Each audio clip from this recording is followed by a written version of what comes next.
we get much higher. Cuando comenzó su carrera, Kanye West era una persona llena de gracia que con puro esfuerzo y talento llegó a robarse los corazones de miles de fans que sentían una fuerte conexión con su música, algo muy difícil de encontrar en el hip hop en ese entonces. Sin embargo, nadie esperaba la fuerte serie de tragedias que azotaron su vida y gracias a eso, la entrada a la nueva década estuvo llena de confusión y soledad. Su álbum 808s and Heartbreak demostró que Ye había cambiado y que también había perdido algo importantísimo en su vida que jamás podría recuperar: la posibilidad de iniciar una familia con su ex prometida Alexis y el incomparable amor de su madre. Todo esto parecía la receta perfecta para el desastre y en muchos sentidos sí lo fue, pero esto solo marcó el inicio de una oscura y retorcida etapa en la vida de Kanye West. Este video habla sobre la creación e historia de uno de los discos más importantes en la música actual. Esto es Entendiendo My Beautiful Dark Twisted Fantasy.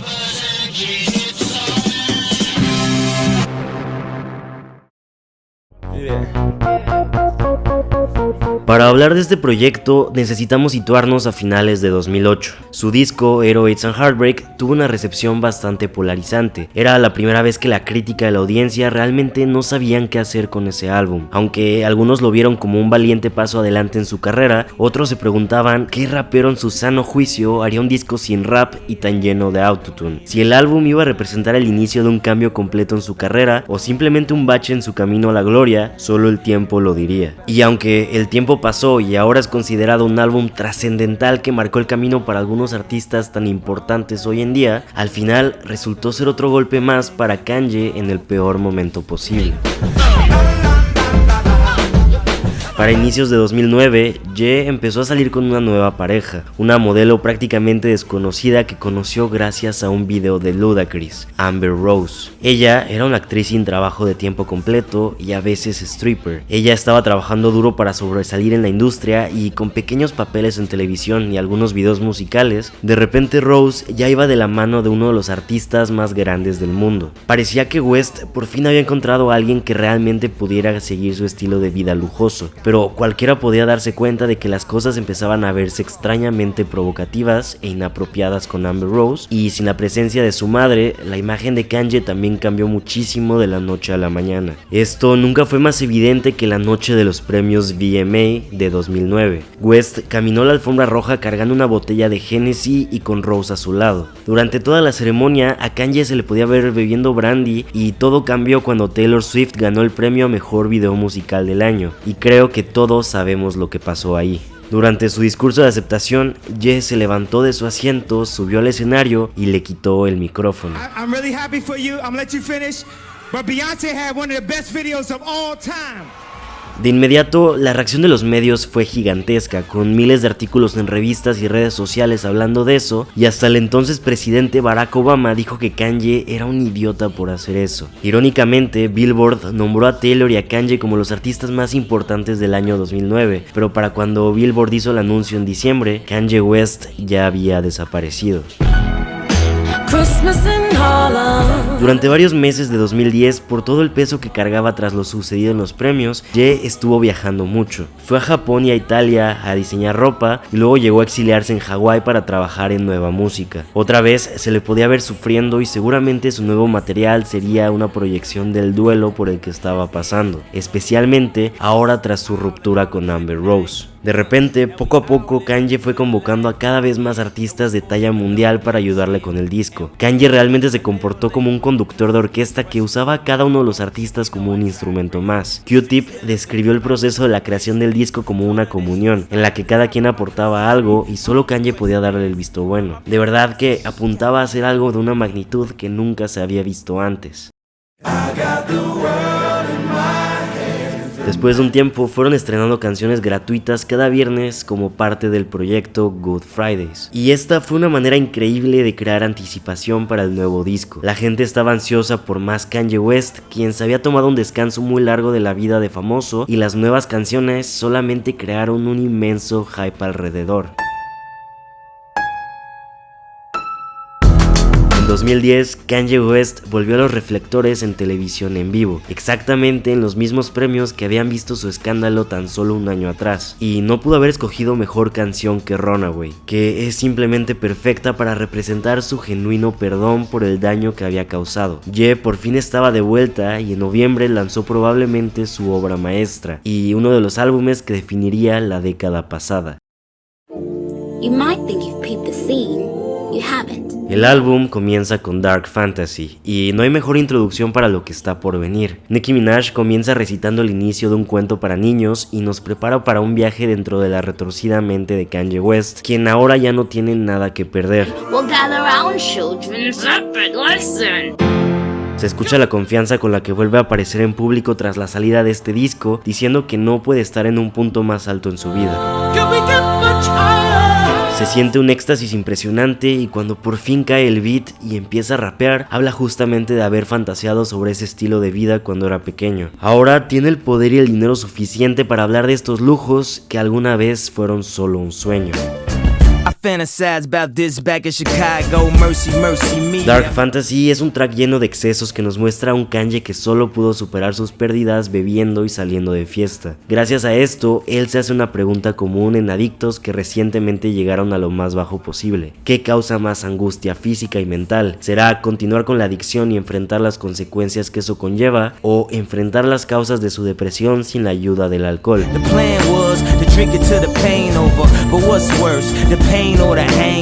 Para muchos, la primera es la respuesta sencilla, y aunque Kanye piensa lo mismo por un momento, terminando el segundo verso podemos escuchar cómo se le rompe la voz y por solo unos segundos tenemos un vistazo al inocente Kanye que ya había dejado de existir.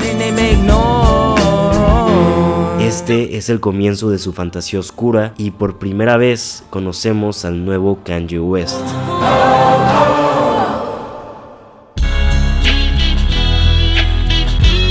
Gorgeous comienza con un icónico riff de guitarra eléctrica que interpola una canción de The Turtles, y eso es lo que conduce todo el track.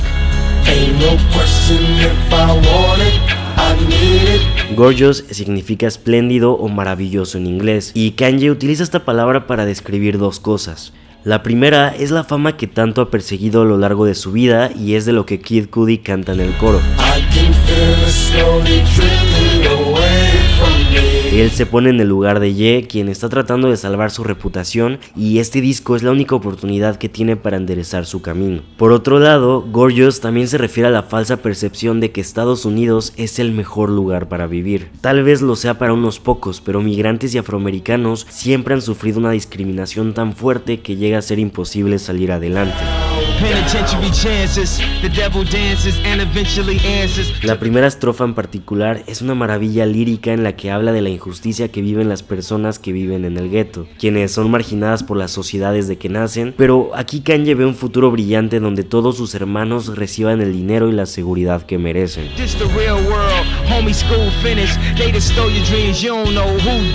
En 3 versos, Kanye habla de lo feo que ve la sociedad a los afroamericanos y cómo eso le ha afectado incluso ya siendo un artista exitoso. No importa que tenga un impacto tan grande en la música, de todos modos lo van a seguir viendo como alguien inferior. Por eso, al final la aparición de Raekwon reúne todos los problemas que mencionó Kanye y les da una solución: enfocarse en el progreso. Raekwon nació en la pobreza, pero logró escapar a través del hip hop tras mucha dedicación. Por eso le pide a todos mantenerse optimistas y preocuparse en seguir adelante, incluso si todo parece estar en tu contra.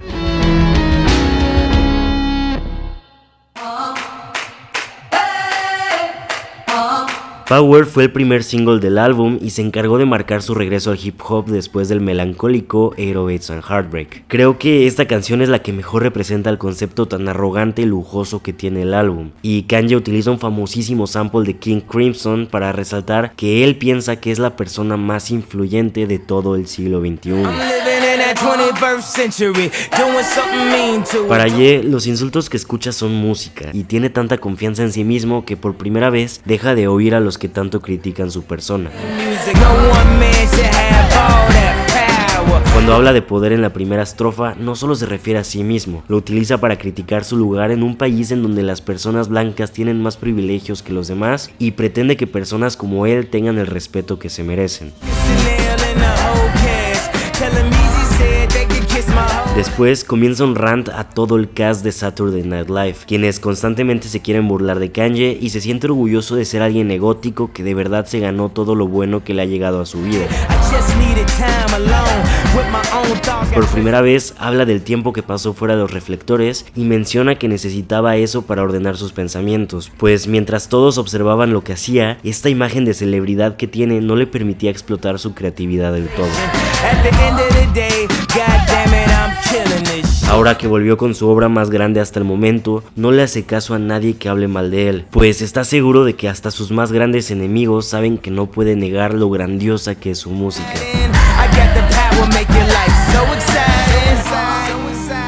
Al final, después de haber bebido, Kanye contempla lanzarse por la ventana y terminar con su vida mientras se encuentra en la cima de su fama y poder, en lugar de esperar a que eventualmente caiga y todo se le venga abajo.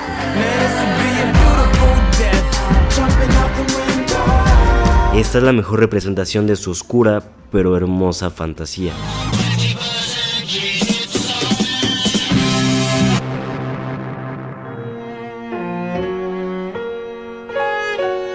Tras un bello interludio instrumental de 1 minuto, comienza All of the Lights. La perfecta representación de cómo Kanye dirigió al mejor equipo posible para proyectar sus ideas, y es por eso que esta canción cuenta con la participación de 14 artistas muy famosos, desde Rihanna, Kid Cudi o Fergie hasta Drake y Elton John. Las brillantes luces de las que habla son una metáfora para describir su fama, especialmente por cómo se siente en sus conciertos o por los flashes de las cámaras de los paparazzis. Sin embargo, también lo utiliza para describir que prendan todas las luces y nos invita a ver sin filtro cómo es realmente la vida de todas estas celebridades. La primera estrofa cuenta la historia de un hombre que es enviado a la cárcel por golpear a su novia. Después de cumplir con su condena en prisión y haber gastado demasiado dinero, se siente emocionado de por fin volver a casa para verla. Pero cuando llega ve que ya está con alguien más y termina golpeándolo también, repitiendo el mismo ciclo de violencia. Parece muy fuera de contexto, pero esta es una proyección de la propia historia de Kanye, quien se vio en problemas después del incidente con Taylor Swift y tuvo que alejarse por un tiempo. Cuando volvió, descubrió que la industria musical seguía funcionando sin su presencia y que ya había otros artistas que estaban alcanzando la fama que él ya tenía, por lo que vuelve con Twisted Fantasy para demostrar quién es el más grande en verdad. En la segunda parte de la historia vemos que el hombre se arrepiente del daño que hizo y hace un esfuerzo por aprender de sus errores, pues no quiere que su hija, o en el caso de Kanye, la industria del rap, se trate de quién es el mejor. Después de todo lo que perdió, se da cuenta de que lo más importante es volver a hacer su vida y lanzar buena música para ganarse de nuevo a la gente, algo que definitivamente logró por completo. El propósito de Kanye al hacer este álbum es demostrarnos cómo es su vida realmente y lo hace a través de fantasías que tiene en su cabeza, pero al final demuestra lo difícil que es realmente ponerlo en práctica, y Elton John es el que explica lo difícil que es para él disculparse por el daño que hizo.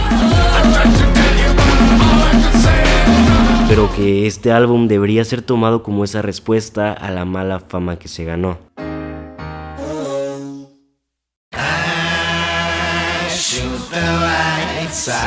Monster es un aterrador post-psicot que comienza con la siniestra voz de Justin Vernon, quien nos sitúa en medio de la noche, justo en el momento en el que los monstruos salen a buscar víctimas.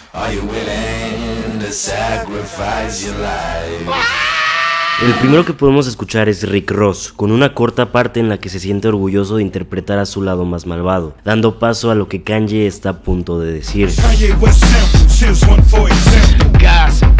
Él sabe que lo que se dice de él pinta una imagen muy negativa y aunque trata de ocultarla en muchas partes del disco, aquí la asume por completo y se describe a sí mismo como un monstruo del rap. Él se sitúa a sí mismo como el mejor artista del siglo y quiere todavía subirlo a un nuevo nivel que nunca se había visto antes, denigrando a todo el hip hop comercial del momento. Después se une Jay-Z para nombrar a 7 monstruos famosos de la cultura popular y él se termina sumando a la lista también. Aquí describe escenas grotescas sacadas de una película de terror y lo adapta a su propia vida como un rapero influyente, atacando a algunas personas que le han deseado mal en su carrera. No hay nadie que se le compare y de ahí que saque su lado monstruoso con tanta confianza. Aunque la que realmente se roba toda la canción es Nicki Minaj, que tiene aquí uno de mis versos de rap favoritos de toda la historia. Es una maravilla llena de rimas complejas y un montón de inflexiones de voz que llevaron a Nicki inmediatamente al estrellato. Critica a todos los que la llaman falsa y les restriega todo el dinero que ha hecho en su cara, pues con tan solo un disco logró superar a muchos que llevan años intentando ser respetados. Justin Vernon vuelve y menciona que sabe lo mucho que todos ellos han pecado, esperando que Dios sea el que decida su condena. Por lo mientras, todos terminan sus shows y van a casa sabiendo que son los más grandes en la industria.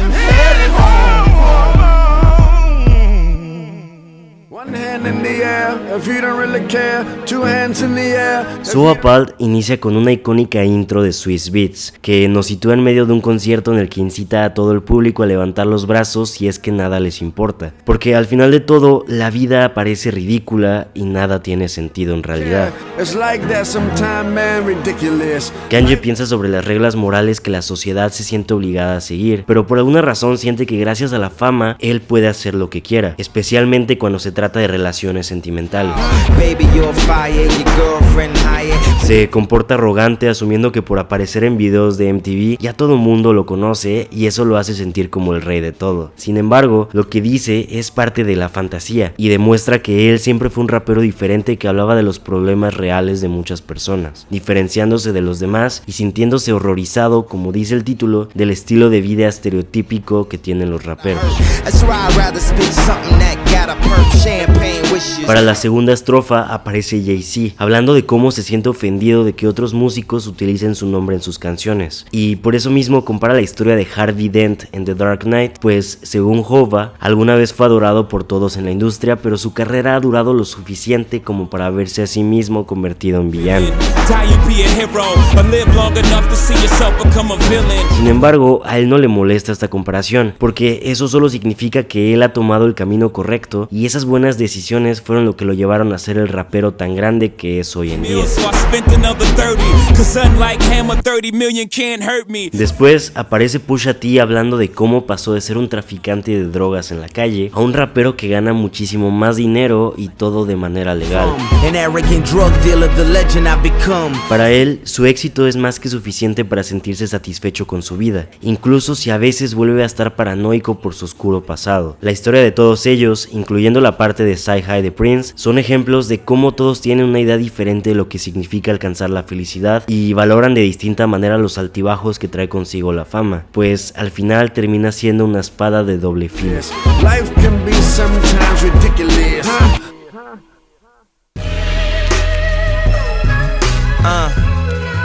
Devil in a New Dress simplemente tiene uno de los mejores beats que he escuchado. Es una exquisita combinación de piano, cuerdas y la icónica guitarra eléctrica de Mike Dean, y por eso mismo representa lo exuberante que suena este disco en general. Realmente no encuentro una narrativa que conduzca a esta canción, pero le habla a una mujer que ama, alguien tan hermosa que lo único que puede hacer es agradecer a Dios por su existencia. Realmente esta canción tiene mucho simbolismo cristiano y la utiliza para pedir perdón por tener relaciones pasajeras mientras está en tour, lidiando con lo que le pasó los años anteriores. A veces se comporta mal mal con ellas y realmente expone todo lo malo que dicen los medios de él, al punto de que se contagia a las demás personas y ha tenido múltiples peleas que al final no significan nada. En sus viajes y especialmente mientras habla con sus consejeros, se da cuenta del efecto negativo que tienen otros y de plano piensa que si la mala actitud que recibe de algunas personas solo es en realidad un reflejo de cómo él trata a los demás. Y en medio de una pelea con la mujer principal de la canción, no se escucha la voz de nadie. Solamente entra el fantástico solo de guitarra que conecta con el resto de la canción.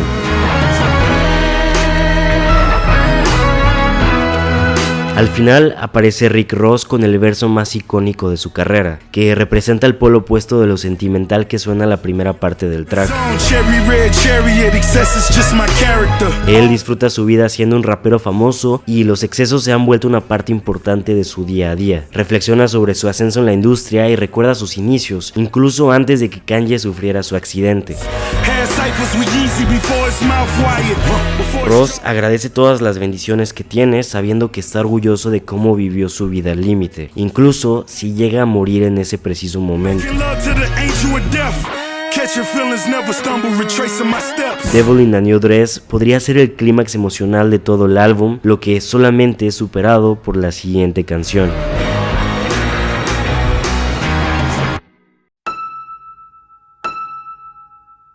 Runaway fue la canción que marcó el regreso de Kanye a los reflectores y lo hace con una sinceridad y un arrepentimiento brutal que no me saco de la cabeza desde que la escuché por primera vez. Todo comienza con una tecla de piano aislada que se repite 15 veces y luego poco a poco se toma su tiempo para convertirse en un fantástico instrumental que te envuelve por completo cuando usas audífonos. Aunque a grandes rasgos la canción trata sobre su imagen pública tan negativa, aquí le habla a una mujer y se enfoca en ese lado tan pesimista y arrogante de sí mismo, reconociendo que no es perfecto y que por más que lo intente, no encuentra la manera de ser mejor persona. Por eso es que recurre a un brindis en honor a todas las personas dañinas como él y lo utiliza para despedirse de ella y pedir que escape de la relación antes de que las cosas se pongan peor. No habla en específico de alguna de sus anteriores parejas, pero admite que nunca ha sido bueno con las mujeres y que está acostumbrado a lastimarlas, incluso si trata de evitarlo a toda costa. Kanye podría conseguirse a la pareja perfecta, pero nunca va a cambiar su forma de ser y al final va a terminar culpándola a ella, porque eso es lo que mejor sabe hacer. La situación con Taylor solo fue la punta del iceberg, pero representa a la perfección lo triste que se convirtió su vida después de perder a sus seres más queridos. Por primera vez en el álbum podemos escucharlo realmente vulnerable y con mucha humildad expresa el vacío que le ha traído tener esa personalidad tan egoísta, lo que bien representa a Kanye más de 10 años después de la salida de Twisted Fantasy. Más adelante entra Pusha T representando el subconsciente de Kanye y describe cómo a pesar de mostrarse humilde, lo que pasa en su cabeza sigue siendo mayormente negativo y que al final todo se trata de la decisión que ella vaya a tomar.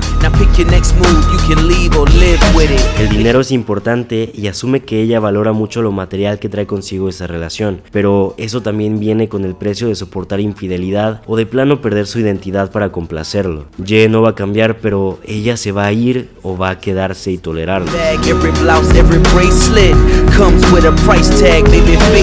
Y aunque en la mente de Kanye esté todo lo negativo que describe Push, vuelve a salir su lado sensible y admite que lamenta mucho haberle hecho daño. De plano trata de rogarle para que no la abandone y trata de reparar el daño que ya hizo, lo que solo termina empeorando la situación.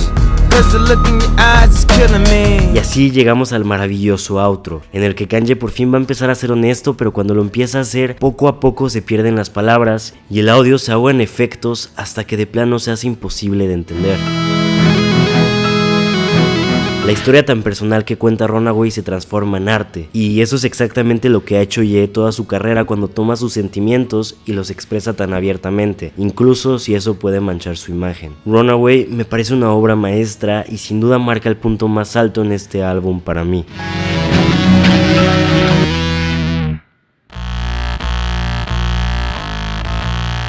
Hell of a Life es completamente lo opuesto a todo lo que hemos aprendido sobre Kanye a lo largo de este disco. Mientras todas las canciones han hablado de las ventajas y desventajas que le ha traído ser famoso, este track es una oda a la corrupción que trae consigo su estilo de vida. Habla sobre enamorarse de una actriz para adultos y lo que implica tener una relación en donde la intimidad va al último y la prioridad está en cumplir los caprichos de ambos en cuanto a excesos. Y aunque tenga en cuenta las consecuencias que esto puede traer, la realidad es que no le importa pecar gracias a esto.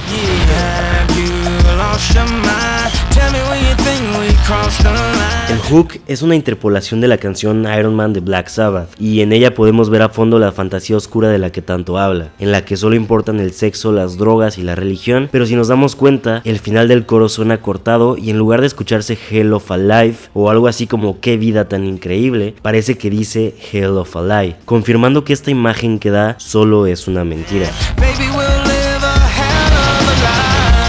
Y no por nada este track tiene letras bastante inapropiadas, pues está escrita a partir de sus sueños más profundos en los que rigen sus instintos animales y no la razón. Sueña con alguna vez casarse y tener una mansión gigantesca en la que todos los días se organicen fiestas y se viva envuelto en excesos. Dentro de esa retorcida fantasía, eso es lo que haría su vida maravillosa.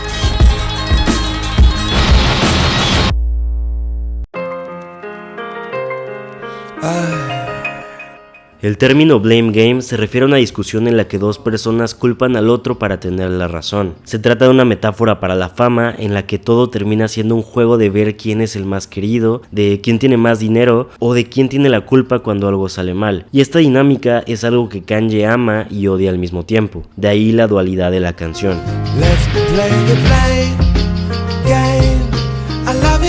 En el juego de la culpa, los dos salen perdiendo y eso es lo que ocurre con la relación de la que habla Ye. Él se encierra en el baño y escribe en las paredes que prefiere discutir que estar con alguien más, y por un momento piensan dejar todo de lado y abandonar su vida como celebridad, que fue exactamente lo que hizo por un tiempo. Pero mientras más pasaba aislado de la sociedad, se comenzó a culpar a sí mismo y por primera vez decidió buscar ayuda. Él admite que su carrera como rapero no era para nada perfecta, pero aún así sentía que lo hacía sentir vivo y extrañarlo fue lo que le hizo abrir sus sentimientos y lanzar este disco para hablar de cómo se siente. Y aunque Blame Game se interpreta como una alegoría, la verdad es que bien podría estar basada en su relación con Amber Rose, quien a la salida del álbum ya estaba saliendo con otra persona y eso lo pone muy mal emocionalmente. Se pueden percibir los celos y está seguro de que ella habla mal de él a sus espaldas. Admite todo este tiempo que el amor que ella aparentaba tenerle en realidad siempre fue una mentira, pero aún así se sentía satisfecho. Citando un poema de Chloe Mitchell, Ye recuerda cómo fue pasar del amor al odio enfrente de las cámaras y por primera vez reflexiona sobre eso después de mucho tiempo lejos. Solo así se atreve a admitir que la sigue amando a pesar de todo, ya sea a Rose o a la fama en general.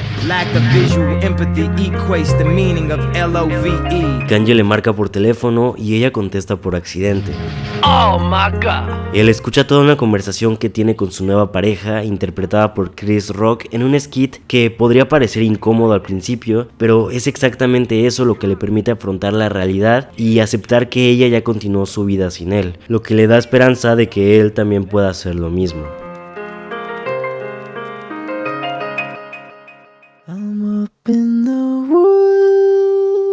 El álbum termina con Lost in the World, y la manera perfecta de cerrar esta fantasía. Comienza con la voz de Justin Vernon de Bon Iver, quien vivió algo parecido antes de lanzar su primer disco. Igual que Kanye, él escapó de todo lo que conocía y se quedó solo por meses en una pequeña cabaña en el bosque para lamentar una ruptura. Kanye se vio reflejado en esta historia e interpola una canción de Bon Iver para contar su propia historia. Todo el año anterior, Kanye estaba tratando de superar las pérdidas de su madre, de su prometida y además la mala fama que se ganó. Esto en conjunto lo hizo sentirse perdido en su propia mente. Por primera vez ya no estaba esa hambre de superarse que siempre caracterizó a Kanye y ahora no sabe lo que quiere y mucho menos cómo lo va a conseguir. La primera estrofa es una carta de amor que le escribió a Kim Kardashian poco después de conocerse. En ella, Ye denota dos lados dentro de una relación, uno positivo y uno negativo. Y es evidente que solamente aceptando ese lado más pesimista es que las cosas buenas salen a relucir, y así es como encuentra de nuevo el sentido de su vida. Kanye menciona querer escapar corriendo de la fama, que es exactamente lo que lo ha corrompido los últimos años. Lost in the World representa el momento en que por fin entendió el grandísimo poder que tiene como artista y decide utilizarlo para ser mejor persona.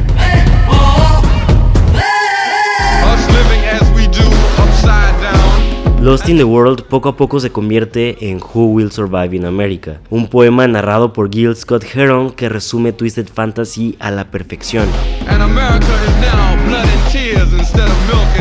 Comment Number 1, que es el nombre original de esta pieza, critica lo amoral y deprimente que era la realidad de los afroamericanos que vivían en Estados Unidos durante los 70s, un país que prometía justicia, verdad y libertad, pero que solo significaba opresión para las minorías. Y aunque muchos años después parece que eso ya solo es cosa del pasado, la verdad es que es un problema que persiste hoy en día. Sin embargo, que aparezca en este álbum le da otro significado completamente, pues se refiere a la obsesión que tiene la cultura estadounidense por la fama, las celebridades, el dinero y las drogas, y cómo después de reconocerlo, Kanye sigue enfrentándose a estas tentaciones sin estar realmente seguro de si va a lograr ganar. Él no sabe si alguna vez va a encontrarse a sí mismo en medio del caos cultural en el que vive, y tampoco sabe si se va a rendir y dejar que la fama lo consuma. Por eso es que la pregunta, ¿quién sobrevivirá en América?, se queda sin respuesta. ¿Es posible ser tú mismo en Estados Unidos? ¿O la cultura depravada y la obsesión con la fama eventualmente consumirá a todos sus habitantes?